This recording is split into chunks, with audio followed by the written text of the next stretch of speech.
네, 오래 기다리셨습니다. 수익률을 단기간에 확 끌어올릴 수 있을 만한 종목들 이곳에서 방출되고 있는데요. 과연 오늘은 어떤 종목일지 여러분들 기대해 주시고요. 먼저 수익률부터 체크해 보겠습니다. 김범석 전문가의 윙이푸드가 65% 넘는 수익을 이미 달성했고요. 서성민 전문가의 삼화 네트워크스 50% 넘겼죠. 55.4%의 수익으로 목표가를 달성했습니다. 이 밖에 덱스터, 휴비츠가 30% 안팎의 수익을 내고 있습니다. 김병진 전문가의 DIT는요, 22.2%의 수익을 올렸고요. 이 밖에 KGETS, 이지바이오, 퓨처스트림 네트워크스 모두 20% 넘는 수익을 두둑하게 챙기고 있는 상황입니다. 자, 오늘의 종목은 어떤 게 될까요? 이창용 전문가가 정말 심혈을 기울여서 준비를 해왔다고 하는데요. 바로 들어볼게요. 전문가님.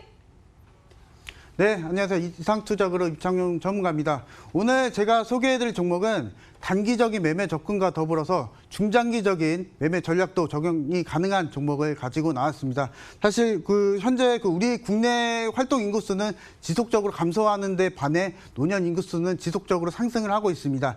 이에 따라서 보다 근본적인 치료법이 필요한데 이 세포 치료제에 관련한 기술 수요도 지속적으로 이에 따라서 증가를 하고 있습니다. 이 동사 같은 경우에도 세포 치료제에 관련한 사업 부문을 지속적으로 활발하게 영위를 하고 있는 기업이고요. 종목명은 바로 강스텐 바이오텍입니다. 강스텐 바이오텍 같은 경우에는 지금 현재 아토피 치료제, 크론병 치료제, 건선 치료제, 류마티스 치료제 등 활발한 파이프라인을 구축을 이미 해놓은 상황이고요. 또한 아토피 치료제로 잘 알려진 퓨어스템 에이드 같은 경우에는 현재 임상 3상에 대한 투여는 이미 완료가 되었고 올해 같은 경우에는 임상 3상에 대한 결과만을 보고 있는 상황이기 때문에 올해 하반기 정도에는 임상 3상에 대한 결과가 나오지 않을까 생각이 됩니다. 또한 이에 따라서 임상 3상에 대한 결과가 긍정적으로 나온다고 하면은 이에 따라 품목 허가와 더불어서 또한 상용화까지 진행이 된다고 하면은 이 강스텐 바이오텍의 고속 성장은 멀지 않았다 이렇게 좀 말씀을 드릴 수가 있겠습니다. 또한 최근에는 크론병 치료제죠.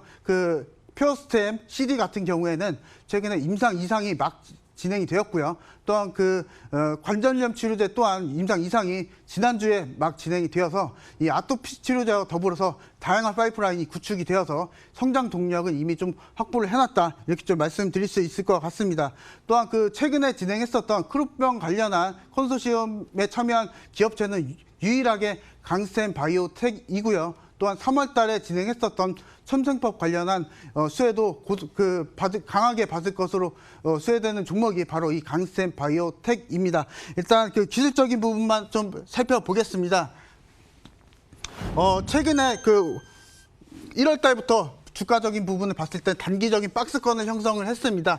중간에는 줄기세포 이슈가 한 차례 있을 때 1차 돌파를 했지만은 그 이후에 최근 주가는 살짝 좀 미진한 상황입니다. 다만 작년 9월 달부터 좀 시세적인 부분을 봤을 때는 저점을 지속적으로 상승을 하면서 삼각 수렴 패턴을 형성을 했기 때문에 그 이후에 기술적인 돌파도 가능하지 않을까 생각이 됩니다. 또한 작년에 줄기세포 관련 이슈가 있을 때도 지속적으로 시세 상승이 나왔기 때문에 올해 임상 3상에 대한 결과와 더불어서 줄기세포 이슈가 한 차례 있으면은 강스텐 바이오텍의 주가도 더 고속 성장이 되지 않을까 생각이 됩니다. 일단 매수가는 현재가 근처인 2만 원대 설정을 좀 해드리고요. 1차 목표가는 전 고점 부근이 24,500원대 설정을 좀 해드리고 이 이후에 임상 3상에 대한 결과에 따라서 3만 원대까지 가능하지 않을까 생각이 됩니다. 손절가는 현재가 부근인 18,000원대 설정을 해드리겠습니다.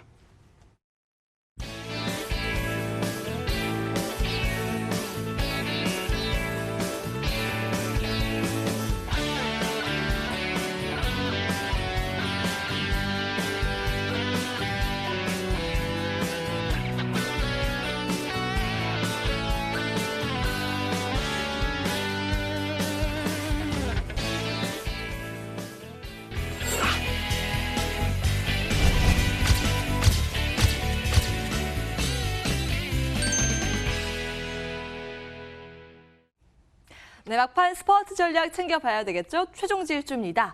남은 시간 꽉꽉 알차게 전략들을 챙겨보겠습니다. 미국에 이어서 중국이요 관세 보복에 나섰고 그 여파로 일단 아시아 증시가 현재 약세권에서 전개가 되고 있습니다. 우리 시장은 상승은 하고 있습니다만 여전히 다른 국가에서 완전히 자유로울 수는 없는 상황이죠. 눈치를 조금 보면서 상승폭을 현재 조금씩 줄여 나가고 있는데요. 코스피가 0.21%, 코스닥 0.43% 플러스권 나타나고 있습니다. 아이고 외국인이 파네요. 서성민 전문가님 이럴 때 어떤 전략 필요할까요? 자, 저는 일단은 위기를 기회로 활용하자라고 말씀을 드릴 수가 있겠고요. 제가 걱정하는 부분은 미중 무역 분쟁이 아닙니다. 일단은 환율이 가장 저는 문제가 된다라고 생각하는 부분이 있고 오늘 원달러 환율이 1,190원을 찍었습니다. 그렇기 때문에 거기에 관련돼서 위험자산에 대한 욕구가 적다라고 한다면 외국인들의 투자자금 이탈을 얼마든지 불러올 수 있는 상황이기 때문에 그런 부분이 가장 걱정된다라고 생각을 했는데도 불구하고 어제하고 오늘의 외국인 자금 이탈 부분을 본다면 생각보다 덜하다라고 말씀을 드릴 수가 있겠고요. 거기에 관련돼서는 일단은 아직까지는 국내 증시의 저평가 메리트를 더욱더 높이 평가하고 있구나라고 생각하는 부분이 있습니다. 그렇기 때문에 일단은 오늘 같은 장에도 올라가는 종목들은 세게 올라오는 부분이 있기 때문에 지금과 같은 위기를 기회로 활용할 수 있는 그런 투자 전략을 펼치셨으면 합니다. 네, 나름 버텨내주고 있는 시장에 대해서 후한 점수를 주셨네요. 위기를 기회로, 그렇다면 어떤 전략으로 기회를 모색해 볼 수 있는지 이창윤 전문가님 전략 주시겠어요? 네, 최근에 미중 무역 갈등으로 인해서 국내 증시가 상당한 변동성에 있는 상황입니다. 지난주에 미중 무역 갈등으로 인해서 일단 미국 입장에서 결론은 중국산 화물에 대해서 25% 관세를 인상을 하겠다 이런 전략이 나왔지만은 그 시간적인 여유만 봤을 때 중국산 화물이 미국까지 도달한 시간을 봤을 때는 그래도 3, 4주 가량의 시간적인 여유는 있는 상황입니다. 다만 그 3, 4주 가량의 시간 동안은 우리 국내 증시의 리스크 요인은 지속적으로 적용이 될 것으로 생각이 되지만은 그래도 이런 상황에서는 최근에는 사실 시클리컬 업종이나 이러한 민감주에 비해서는 그래도 내수주 위주로 공략을 하시면은 유효한 전략이 되지 않을까 생각이 됩니다. 네, 이렇게 이상투자그룹 서성민, 이창용 두 전문가와 오늘 함께했고요. 저희는 내일도 어김없이 오후 1시에 돌아오겠습니다. 오늘도 함께해 주신 여러분 고맙습니다.